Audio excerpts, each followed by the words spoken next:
¿Cuáles son los tres elementos esenciales para la comunicación eficaz? Este es otro episodio de Talleres para Líderes en la Iglesia.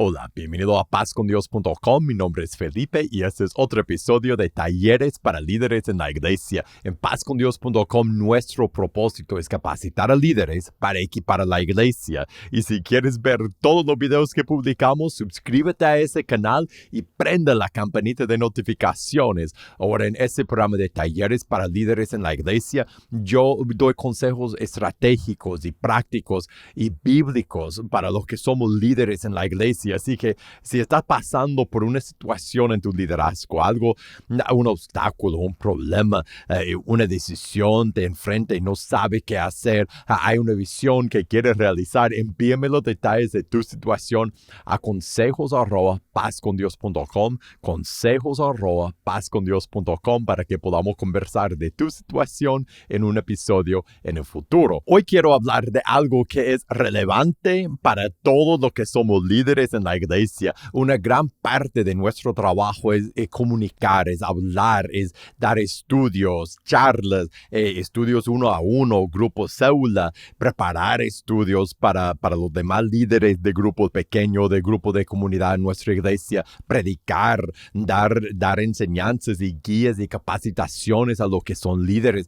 Hablamos, si somos líderes en la iglesia, lo más probable es que todos hablamos mucho, enseñamos mucho, y algo que todos podemos hacer es mejorar cómo comunicamos. Y eso sabemos porque sabemos cómo es no comunicar tan bien, tan eficazmente, en no comunicar como quisiéramos comunicar. Todos hemos, después de un sermón de domingo, todos hemos cerrado la Biblia y hemos dicho, eso no salió como yo quería y yo me quedé trabado en esa parte, no siento que conecté bien.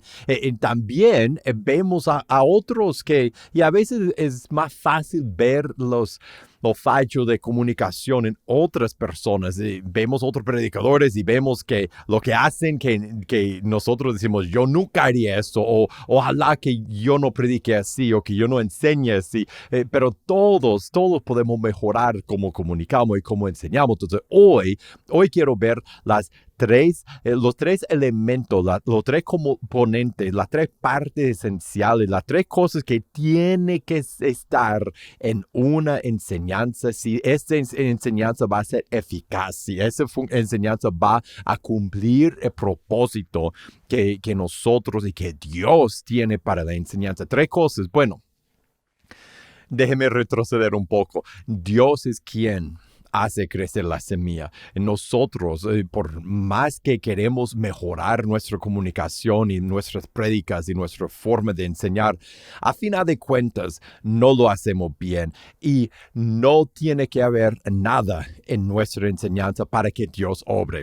Eso sí, es Dios quien obra, y Dios obra a través de instrumentos imperfectos, nosotros, y nuestra comunicación, nuestra predicación, nuestra enseñanza es un instrumento muy imperfecto, pero nuestra responsabilidad es mejorar nuestra comunicación, siempre tratar de ser un obrero fiel, un obrero capaz, un obrero más y más apto para la obra de nuestro Señor. Entonces, con ese fin, vamos a ver cuáles son los tres elementos esenciales para una comunicación eficaz. Lo que esos tres elementos hacen es nos protegen de los tres peligros más grandes que hay en la comunicación. Y tú has visto eso tal vez en tu predicación, tal vez en las predicaciones de otros. Un peligro es la persona que enseña texto, habla de la Biblia, abre la Biblia y enseña lo que está en la Biblia, pero no conecta eso con las personas. Y por el otro lado, hay un peligro de de conectar muy bien lo que estás diciendo con las personas, tener buenos ejemplos y buenas metáforas, pero no leer la Biblia, no predicar a final de cuentas la palabra de Dios. Entonces estás conectando con la persona, pero lo que le da es algo vacío, no algo no basado en la palabra de Dios. Y el tercer peligro es no dar una buena aplicación, no dar a la gente lo que deben hacer. O sea, conectar bien con las personas, enseñar la palabra de Dios, pero no llegar al final de decir lo que todos debemos hacer por lo que dice ese texto es aplicación. Y entonces esos son los tres peligros: no conectar con la gente, no enseñar la palabra de Dios y no dar una aplicación. Y los tres elementos vienen directamente de esos tres peligros.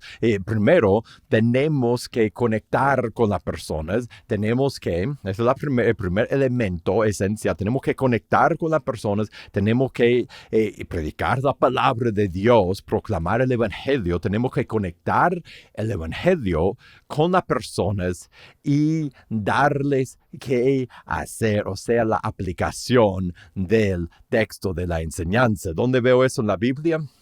Buscamos en Romanos capítulo 1, cuando Pablo les está describiendo su deseo, su anhelo por ir a verlos. Y mira lo que dice a ellos. Dice en el vemos el verso 11, porque deseo verles para comunicarles algún don espiritual, a fin de sean confirmados.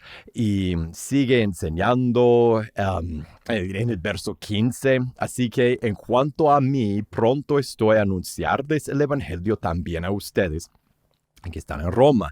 Quiero enseñarles el evangelio. Yo quiero llevarles el evangelio. En el verso 16, porque no me avergüenzo del evangelio, porque es poder de Dios para salvación a todo aquel que cree, al judío primeramente, también al griego, porque en el evangelio la justicia de Dios se revela por fe y para fe, como está escrito, mas el justo por la fe vivirá. Ahí empezamos a ver esos tres elementos. Primero, él quiere conectar el evangelio con ellos. O sea, él quiere conectar el evangelio con la vida de ellos. Él quiere ir a anunciarles el evangelio. Eso es conectar que el evangelio con las personas. El evangelio es el poder de Dios para salvación. Un ejemplo de una vez que Pablo hizo exactamente eso, que conectó el evangelio con la vida de las personas y terminó con una aplicación. Se encuentra en Hechos, unas páginas atrás. Hechos capítulo 17. Pablo está en Atenas. Voy a leer lo que Pablo dice y lo que pasa y después veremos estos tres elementos: conectar el evangelio con la vida de las personas. Entonces, predicar el evangelio, conectarlo con la vida de las personas y terminar en una aplicación. Vamos a ver esos tres elementos en la enseñanza de Pablo. Mire el verso 16, Hechos 17. Mientras Pablo les esperaba en Atenas, su espíritu se enardecía viendo la ciudad entregada a la idolatría. Y dice que la gente pasaba hablando de las cosas y después él empieza a hablarles. Él tiene la oportunidad de hablarles el evangelio y ahí nos demuestra los tres elementos esenciales de una comunicación, de comunicar efectivamente, eficazmente. En el verso 22, él empieza por conectar con ellos. Le va a enseñar el evangelio, pero primero empieza con ellos y con su necesidad y con su mundo. En el verso 22 dice, entonces Pablo, puesto en pie en medio del Areópago, dijo: varones atenienses, en todo observo que son muy religiosos, porque pasando y mirando sus santuarios, hallé también un altar en el cual está esa inscripción: a Dios no conocido. Al que ustedes adoran, pues, sin conocerle, es a quien yo les anuncio.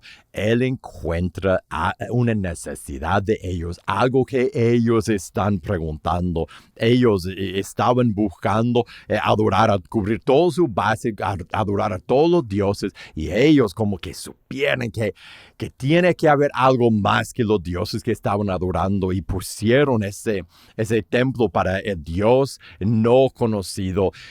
Ellos tenían una pregunta: ¿quién es ese Dios no conocido? Una pregunta implícita, una necesidad implícita de conocer a ese Dios. Y Pablo les va a predicar el Evangelio, pero lo conecta con ellos, con su mundo, con sus preguntas y dudas y su necesidad. El primer elemento, vemos ahí, primer elemento, tenemos que conectar lo que vamos a enseñar con la vida, las necesidades, la realidad de las personas que están delante de nosotros, con sus necesidades espirituales, con sus deseos más profundos que Dios ha puesto en ellos, lo cual nos hace buscar a Dios. Tenemos que conectar lo que vamos a enseñar con ellos. Primer elemento. Segundo elemento, al que ustedes adoran, pues, sin conocerle, es a quien yo les anuncio. Después empieza a explicar el Evangelio, el Dios que hizo el mundo y todas las cosas que en él hay, siendo el Señor del cielo y de la tierra. No habita en templos hechos por manos humanas, ni es honrado por manos de hombres, como si necesitase de algo. Pues Él es quien da a todos vida y aliento y todas las cosas, y de una sangre ha hecho todo el linaje de los hombres para que habiten sobre toda la faz de la tierra, y les ha prefijado el orden de los tiempos y los límites de su habitación, para que busquen a Dios, y si en alguna manera palpando pueden hallarle, aunque ciertamente no está lejos de cada uno de nosotros, porque en Él vivimos y nos movemos y somos, como algunos de sus propios poetas también han dicho. Otra vez lo conecta, le está predicando el Evangelio.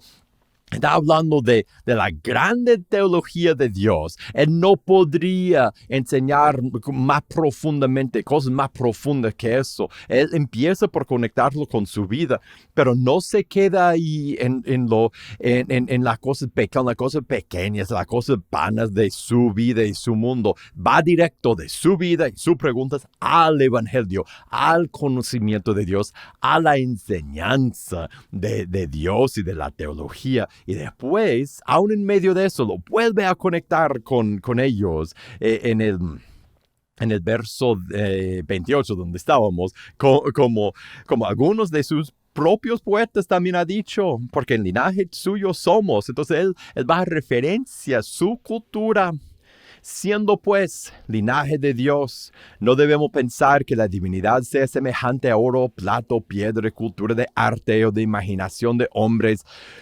Él está enfrentando, parte del Evangelio es enfrentar la falta de creer, las malas creencias, la idolatría, lo que ponemos en el lugar de Dios, nuestro pecado y nuestra rebeldía. Y Él va directo, conecta eso con ellos y con su vida, pero va directo al Evangelio a confrontarles. Pero Dios, verso 30, habiendo pasado por alto los tiempos de esa ignorancia, ahora manda a todos los hombres en todo lugar que se arrepientan, por cuanto ha establecido un día en el cual juzgará al mundo con justicia por aquel varón a quien designó, dando fe a todos con haberle levantado de los muertos.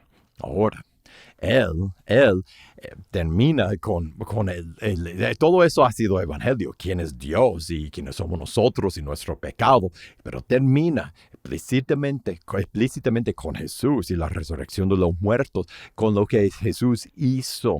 Y el poder de Dios, el Evangelio, Él lo ha proclamado y lo ha conectado con ellos. Entonces tenemos que conectar el Evangelio. Tenemos que siempre abrir ese libro y enseñar la grande verdad de Dios. Cuando enseñamos nuestra propia sabiduría, nuestras propias opiniones, los conocimientos de psicología y del mundo que nosotros tenemos no son suficientes. Deben informar cómo aplicamos, cómo conectamos el Evangelio a la vida de los demás, pero no son la esencia de la enseñanza. Tenemos que conectar la palabra de Dios, este libro. Ese es un elemento y tenemos que conectarlo, no solo proclamarlo así, no, tenemos que conectarlo con ellos, con su vida, con su necesidad, con su situación, con sus pecados específicos. Él Él enfrentó no el pecado en general, el pecado específico de ellos, de su idolatría. Y después lo llama, el tercer elemento, lo llama a hacer algo específico. Dice, por cuanto llama a todos los hombres, en verso 30, en todos lugares a que se arrepientan, les está llamando a tomar una decisión, a dejar sus ídolos y entregarse a Dios, a entregarse a Jesús. Y sabemos que esa es la aplicación porque miran el verso 34, mas algunos creyeron juntándose con él, entre los cuales después nombra algunas personas. Algunos respondieron a su llamado, a la aplicación. Esos son los tres elementos de una comunicación eficaz. Nosotros tenemos, cada vez que enseñamos, tenemos que examinar si es una comunicación como un entrenamiento, capacitación para otros líderes, si es un estudio para el grupo célula que estamos preparando para que otros lo den, otros líderes den el estudio, estamos equipando como líderes en nuestra iglesia a los demás. Tenemos que analizar nuestros sermones, la consejería que damos, los estudios uno a uno. Tenemos que buscar esos tres elementos en cada enseñanza para que esa enseñanza sea eficaz, para que nosotros cumplamos con nuestro deber de proclamar fielmente la palabra y el evangelio de Dios. El primer elemento es conexión. Tenemos que conectar lo que vamos a enseñar del evangelio, de la palabra de Dios, con la vida de las personas, con sus necesidades profundas, con sus deseos, no para complacer a la persona a nivel mundano, a nivel vano, sino conectarlo con los deseos profundos que Dios ha puesto en la persona, que nos hace buscarlo a Él, como hizo Pablo. Y después, el segundo elemento, tenemos que enseñar el evangelio y contestar a esa necesidad, responder a esos deseos con la palabra de Dios, tanto la confrontación del evangelio como la esperanza que hay en Cristo. Tenemos que enseñar la palabra de Dios cuando enseñamos, no nuestras opiniones y pensamientos. Es el segundo elemento. El tercer elemento que tiene que estar en cada enseñanza es una aplicación. Tiene que hacer eso. Sí, si eso es lo que Dios dice, debemos hacer eso. Tenemos que dar esta aplicación explícitamente para que guiemos a las personas que estamos enseñando. No está bien solo dar una buena conexión con la vida de las personas, conectar el evangelio con su vida y dejarlos ahí. Tenemos que dar la aplicación como hizo Pablo cuando él enseñó ahí en Atenas. Esos son los tres elementos que debemos buscar y hallar y poner en cada enseñanza, cada vez que abrimos la boca para enseñar. Y más que hacemos eso, más que estaremos cumpliendo bien con el deber y la responsabilidad y el privilegio que tenemos de enseñar la palabra de Dios. Muchísimas gracias por haber pasado ese tiempo conmigo y gracias por las preguntas que me envían. Y si tú tienes una pregunta, algo que está pasando en tu liderazgo, necesitas un consejo, mándame los detalles de tu situación a consejos@pazcondios.com, consejos@pazcondios.com. Si te gustó este episodio, si te viene a la mente otra persona, otro líder que podría sacar provecho de lo que vimos hoy, te voy a invitar a que compartas este video con esa persona. Para todos los videos que publicamos, suscríbete a ese canal, prende la campanita de notificaciones, y para recursos para tu vida y tu ministerio, y todo completamente gratis, búscanos en pazcondios.com. Que Dios te bendiga y nos veremos la próxima.